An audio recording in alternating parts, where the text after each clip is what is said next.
Wakil Gubernur Aceh Fadlullah memimpin pertemuan dengan jajaran Satuan Kerja Perangkat Aceh serta program sinergi dan kolaborasi untuk akselerasi layanan dasar di ruang rapat Sekretaris Daerah Aceh pada Selasa 25 Februari 2025. Pertemuan ini berfokus pada penguatan tata kelola data melalui implementasi Satu Data Aceh, kebijakan yang bertujuan menghasilkan data yang akurat, mutakhir, terpadu, dan dapat dipertanggungjawabkan.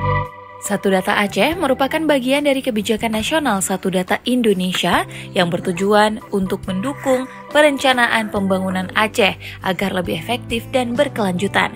Selain itu, kebijakan ini diharapkan dapat memperkuat tata kelola data, meningkatkan koordinasi antar pemangku kepentingan, serta memudahkan pemerintah dalam merancang dan mengeksekusi program pembangunan yang efisien. Dalam arahannya, Wagub menegaskan bahwa validasi dan konsistensi data merupakan kunci utama dalam penyusunan kebijakan dan pelaksanaan program pembangunan.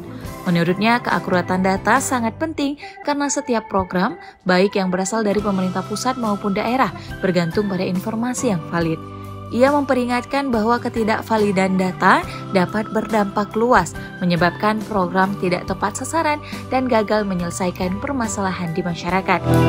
Wagub juga meminta Diskominsa Aceh untuk aktif dalam mengelola dan menyelenggarakan sistem Satu Data Aceh agar kebijakan ini dapat diterapkan secara optimal. Ia menekankan bahwa data yang valid tidak hanya menjadi acuan pemerintah dalam perencanaan, tetapi juga mendukung efektivitas pelaksanaan berbagai program strategis.